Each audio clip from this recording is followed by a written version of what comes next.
अस्सलाम वालेकुम नाज़रीन, उम्मीद करती हूँ आप सब खैरियत से होंगे। आज की इस वीडियो में हम बात करेंगे drama serial Kurulus Osman season 4 episode 78 की। चलिए चैनल को फ़ौरन से सब्सक्राइब कर दें। आज की इस वीडियो में हम बात करेंगे एपिसोड 78 की। इस वीडियो का आगाज़ कुछ इस तरह से होता है कि इस्माइल सुल्ताना के ज़िंदान से चले जाने के बाद बाला खातून शेख अदा बाली साहब से कहती हैं, बाबा ये उस्मान को ज़रूर कोई नुकसान पहुंचाएगी। शेख अदा बाली साहब ये सुनने के बाद कहते हैं, जब तक उस्मान के साथ अल्लाह ताला है ये उस्मान साहब का कुछ भी बिगाड़ नहीं पाएगी। उस्मान साहब बेहतरीन मनसूबा साज हैं। उस्मान साहब इस्माइल सुल्ताना का मनसूबा उसी पर उल्टा देंगे। फिर बाला खातून कहती है, मैं जानती हूँ बाबा आप भी गमगीन हैं। ये तमाम तर बातें आप मुझे सिर्फ पुरसुकून करने के लिए ही कह रहे हैं। क्या आपकी आंखों में उस्मान साहब के लिए आंसू नहीं हैं? शेख आदा बाली साहब ये सुनने के बाद कहते हैं, देखो मेरी बेटी, इस्माइल सुल्ताना का काफिरों के साथ इत्तेहाद हम मुसलमानों के जज्बे को मज़ीद बढ़ा देगा। हम बहुत जल्द फतह याब होंगे।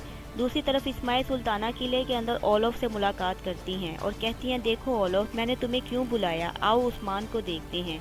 दूसरी तरफ उस्मान साहब अपने साथियों के साथ सुरंग खोदने में मसरूफ़ होते हैं। काफ़ी देर काम करने के बाद उस्मान थक जाते हैं तो बुरहान कहता है, लाएं जनाब, अब मैं भी थोड़ा सा काम कर लूं। और फिर बुरहान खुदाई शुरू कर देता है।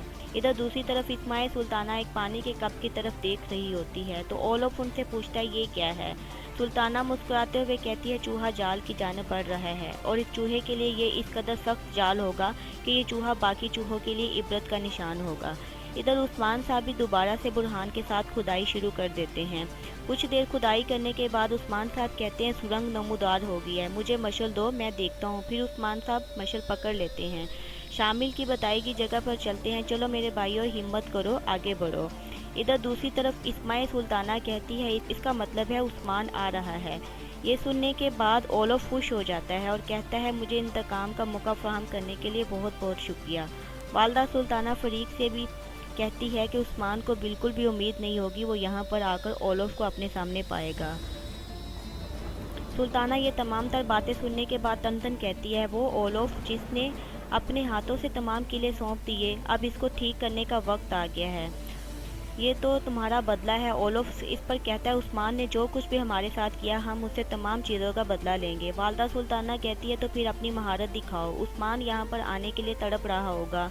ये सुनने के बाद ओलोफ वहाँ से चला जाता है। तभी सुल्ताना फरीक को रोकते हुए कहती है, तुम कहीं और जाओगी।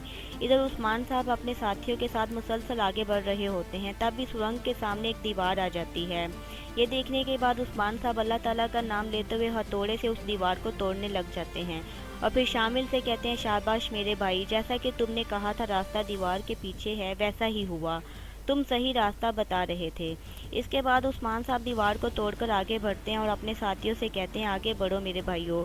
इसके बाद आप तमाम तर साथियों को मुखातिब करते हुए कहते हैं, हम बगैर शोर किए अपने शेख साहब और बाला खातून को बचाएंगे और इसके बाद जो कोई भी इस गद्दारी में मुलविस होगा उसका सर कलम कर देंगे। इधर दूसरी तरफ बेंगी खातून ओक्तम साहब से कहती है कि उस्मान साहब आ रहे हैं, लेकिन देख लेना कि उस्मान इस बार नहीं बच पाएगा। इस पर ओक्तम साहब कहते हैं, खातून मैं तुम्हें उस्मान के मुतालिक बता दूं, मैं तुम्हें बाला के मुतालिक बता दूं और मैं तुम्हें शेख अदा बाली साहब के मुतालिक भी बता रहा हूँ। हमें इनके लिए कुछ करना होगा, किसी न किसी तरीके से इनकी जान बचानी होगी। ये सुनने के बाद बेंगी खातून उनसे गुस्से से कहती हैं, अब हम कुछ नहीं कर सकते, सिर्फ एक चीज़ जो हम करने जा रहे हैं वो अपने सरों की हिफाजत करना।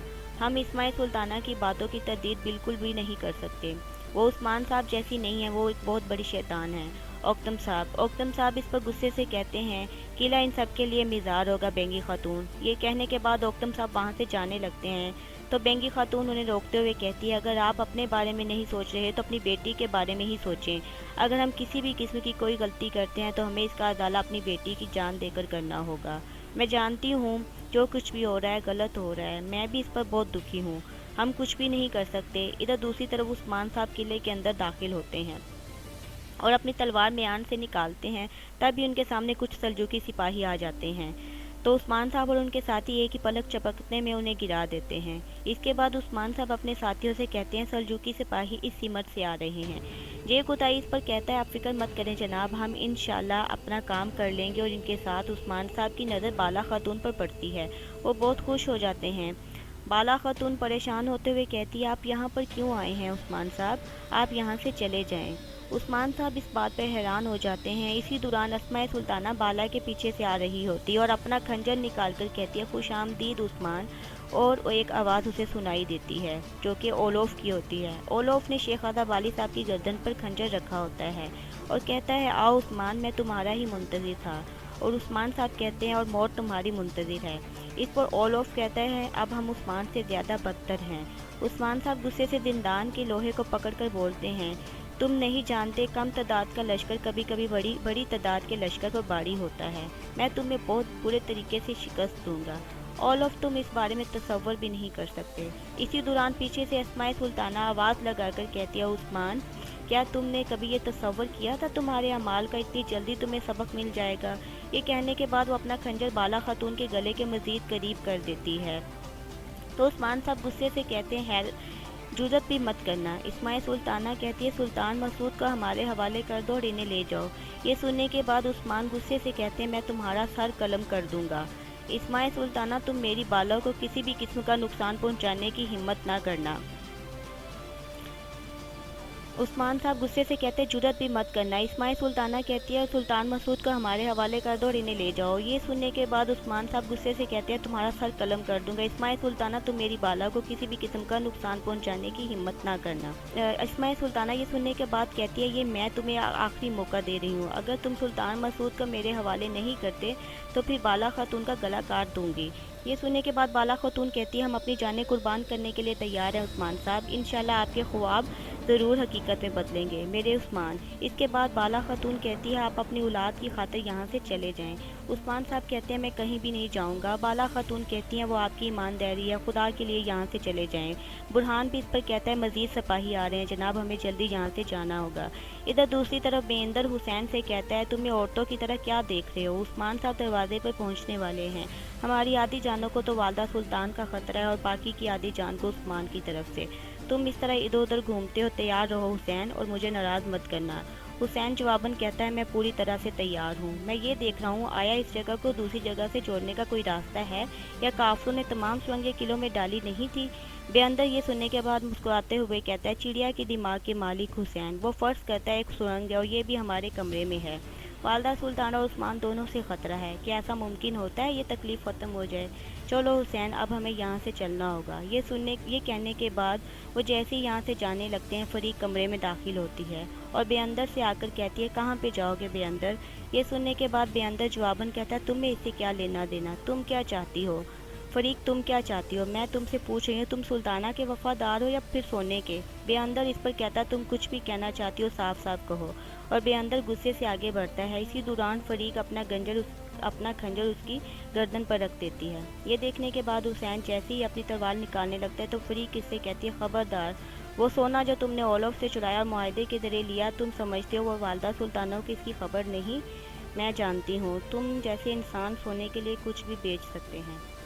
بے اندر اس پر کہتا ہے میرا خزانہ میری پریشانی کا پسینہ ہے۔ پھر فریق کہتی ہے سلطانہ نے کہا ہے کہ تم ایک چیز کا انتخاب کرنا ہوگا، دوسری صورت میں وہ ہمیشہ تمہاری وفاداری پر شک کریں گی، اور تم جانتے ہو والدہ سلطانہ دھوکے کو پسند نہیں کرتی، اور جو لوگ انہیں شک میں ڈالتے ہیں ان کا سر تن سے جدا کر دیا جاتا ہے۔ یہ سننے کے بعد بے اندر کہتا ہے تم کیا جانتی ہو مجھے بتاؤ۔ فریق اس پر کہتی ہے میرا نہیں بلکہ والدہ سلطانہ کا معاہدہ ہے کہ تم اپنی وفاداری ثابت کرو۔ بے اندر اس پر کہتا ہے اچھا میں عثمان کے سامنے کھڑا نہیں ہو جاؤں، میں ایک ایسی مداخلت کروں گا جس کے بعد میری صداقت کا پتہ چلے گا۔ فریق اس پر کہتی ہے تمہارا سونا تمہاری جان سے زیادہ قیمتی ہے، تم یہ سب کچھ ہماری والدہ کے لیے کرو گے۔ یہ سننے کے بعد بے اندر کہتا ہے ہماری جانیں، ہمارا سونا، ہمارا سب کچھ والدہ سلطان کے قربان۔ ناظرین آج کی ویڈیو کا اختتام ہوتا ہے۔ یہ ویڈیو آپ کی کیسی لگی کمنٹ سیکشن میں ضرور بتائیے گا اور ہمارے چینل کو سبسکرائب کر دیجیے۔ اس کے ساتھ ہی میں ملتی ہوں نیکسٹ ویڈیو کے ساتھ۔ اللہ حافظ۔